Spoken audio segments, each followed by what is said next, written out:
मैंने अपनी भाभी बहन यहाँ तक कि अपनी सहेली पूजा सबको फ़ोन करके बताया, लेकिन यह खुशखबरी सुनने के बाद उन सभी का ऐसा बर्ताव था मानो राधिका ने यह बात कहकर ही बहुत बड़ी गलती कर दी थी। और आज उसने उसका यह व्यवहार देखा तो वह सुन्न सी हो गई थी। और वजह थी कि वह माँ बनने वाली थी।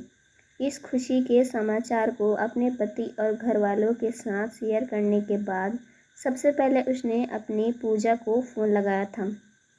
पूजा और राखी का बचपन से अपनी सारी खुशियाँ एक दूसरे से बांटती आई थी और आज भी इस खुशी को शेयर करना चाहती थी। राधिका ने फ़ोन करके पूजा को बताया, तुम मासी बनने वाली हो। राधिका की दोस्त अनजान बनते हुए बोली, मौसी। राधिका ने उत्सुकता स्वभाव से अपेक्षा जताई। पूजा ने बहुत ठंडी रिप्लाई देते हुए कहा, रियली ग्रेट यार, मगर तेरी शादी को तो अभी 2-3 महीने भी नहीं हुए हैं।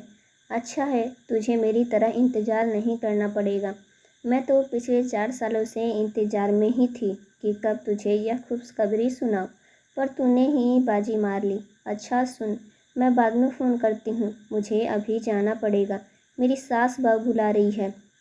बहाना बनाकर पूजा ने फ़ोन काट दिया। पूजा के व्यवहार से राधिका थोड़ी अचंभित हुई, फिर अपने मन को समझाया कि वाकई कोई काम आ गया होगा, बाद में बात कर लेगी। सहेली के बाद राधिका ने अपनी बहन के पास फ़ोन लगाया। अपनी बहन के साथ हुई राधिका बहुत अटैच थी, मगर वह भी बहुत ठंडा रिप्लाई दिया।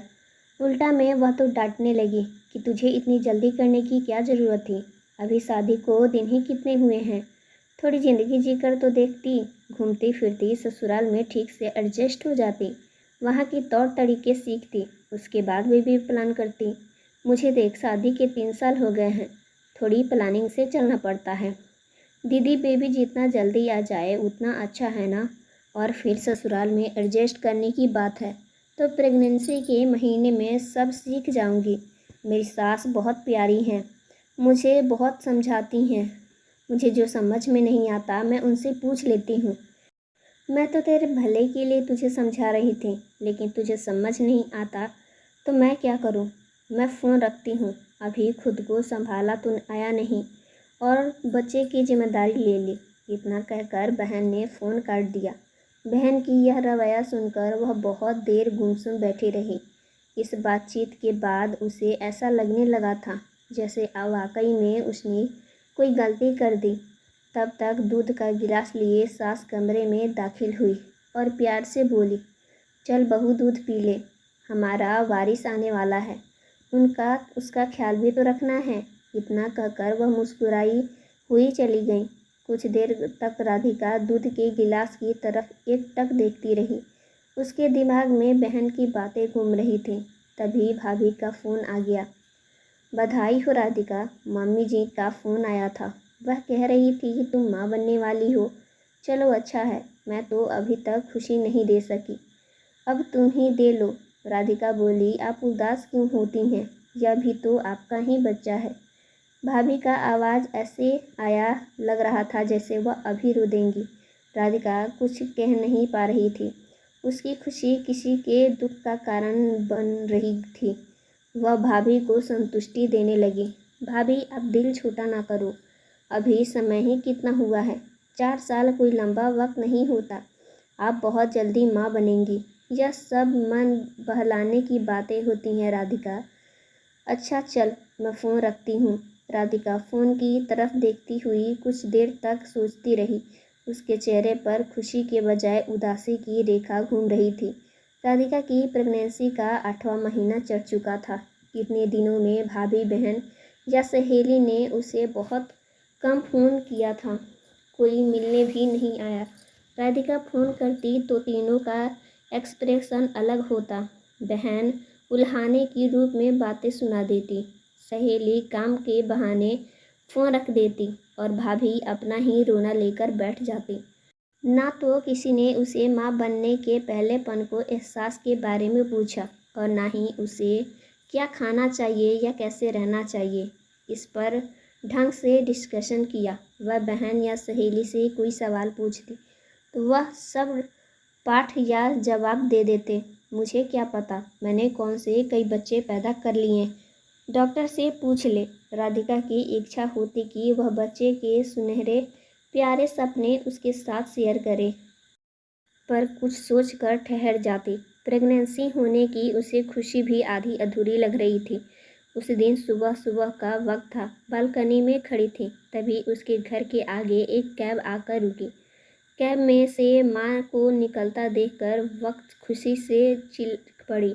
माँ से गले लगकर देर तक रोती रही। माँ ने उसे चुप कराते हुए पूछा, इतनी खुशी के पलों में रो क्यों रही है? पहले राधिका कुछ कह नहीं सकी। उसके अंदर जो तकलीफ थी उसे कैसे बयां करती। अगले 20-25 दिन माँ का साथ पाकर वह काफ़ी खुश रही। और फिर वह दिन भी आ गया जो डिलीवरी की पीड़ा सहने के बाद नर्स ने उसकी बाहों में उसका अंश थमाया। उसे पाकर वह अपना सारा दर्द भूल गई थी। उसके हाथों में नन्हा मुन्ना राजकुमार खिलखिला रहा था। बेटे को गोद में उठाया जब उसने अपने घर में प्रवेश किया तो उसे लगा जैसे सारा जहां उसने अपने बाहों में समेट लिया हो। बच्चे को देखने के लिए सबसे पहले उसकी बहन आई। माँ के आगे बहन ने पहली की तरह कोई कमेंट नहीं किया, बस देर तक बच्चे को हाथ में लिए देखती रही। फिर मुस्कुराकर बोली, बिल्कुल मुझ पर गया है। उसकी बात सुनकर घर में सब हंसने लगे। राधिका को भी यह बात बहुत प्यारी लगी। बहन ज़्यादा देर तक रुकी नहीं, सुबह आई और शाम को निकल गई। इसी बीच उसकी भाभी भी आकर उसे बधाई दे दी। राधिका की माँ भी बच्चे और राधिका की देखभाल 10 दिनों तक करके चली गई। माँ के जाने के बाद सासू माँ उसका और उसके बच्चे का ख्याल रखने लगी। प्रेगनेंसी और डिलीवरी के बाद वह काफ़ी कमज़ोर महसूस कर रही थी। उसे इस बात का भी दुख था कि उसकी प्यारी सहेली बच्चों को देखने नहीं आई। उसका तबीयत सही ना होने का हमेशा बहाना बना दिया करती थी। वीडियो कॉल पर ही उसने बच्चों को देख लिया था। राधिका का अक्सर दिल करता था कि बच्चे की प्यारी प्यारी हरकतें को अपनी सहेली या बहन से शेयर करे। उसके मन में ढेर सारी बातें थीं, उन्हें वह उसके डिस्कशन करना चाहती थी, लेकिन उसकी उदासीनता महसूस करती और फिर चुप रह जाती। एक दिन हालचाल जानने के लिए राधिका ने पूजा को फ़ोन किया। थोड़ी देर दोनों के बीच नॉर्मल बातचीत होती रही। फिर जैसे ही उसने बच्चे की बातें बनानी शुरू की, पूजा ने तुरंत बहाना बना दिया, यार बहुत सिर दर्द हो रहा है, मुझे बाद में तुमसे बात करती हूँ। इस एक छोटे से वाक्य ने राधिका के दिल की उमंग और खुशी पर फिर से पानी फेर दिया। वह सोचने लगी कि यदि पूजा को अब तक बच्चे नहीं हुए तो भला उसमें उसकी क्या गलती है? वह क्यों अपनी खुशियों को एंजॉय नहीं कर पा रही थी? सच कहते हैं कि खुशियाँ तभी बढ़ती है जब उन्हें बांटा जाता है, पर वह क्या करे जब कोई उसकी खुशियों को बांटना ही नहीं चाहता। बहन भी तो अक्सर ऐसे ही उसका दिल तोड़ देती थी। अभी 2 दिन पहले ही का बात है। उस दिन राधिका ने फ़ोन करके अपनी बहन को बताया था, दीदी पता है आज मुन्ने ने पहली दफ़ा माँ कह के पुकारा है। बहन खुश हूँ। माँ शब्द का मतलब समझती हो? माँ सुनकर खुश होने के साथ साथ आने वाली जिम्मेदारी के लिए भी तैयार होना पड़ता है। एक माँ को बहुत सारे पापड़ बेलने पड़ते हैं, तब जाकर बच्चे बड़ा होता है। चल रखती हूँ फ़ोन। बहन का रिएक्शन देखकर उसका सारा मूड ठंडा हो गया था। राधिका की बहन वैसे तो पहले भी उस पर रोब जमाती थी, लेकिन और बहनों की तरह उनके बीच कभी कभी बातचीत हो जाती थी। मगर जब से बच्चा हुआ था, राधिका को लगने लगा था कि बहन उसे हमेशा तेज हो गई है। ऐसा जताती है जैसे उसने बहुत बड़ी गलती कर दी हो। राधिका समझती है कि बहन को बच्चा होने की वजह से वह बच्चे के ना होने से उसकी बहन के दिल में बहुत बड़ी दुख है। इसलिए ऐसा व्यवहार से राधिका पर क्या गुजरी होगी।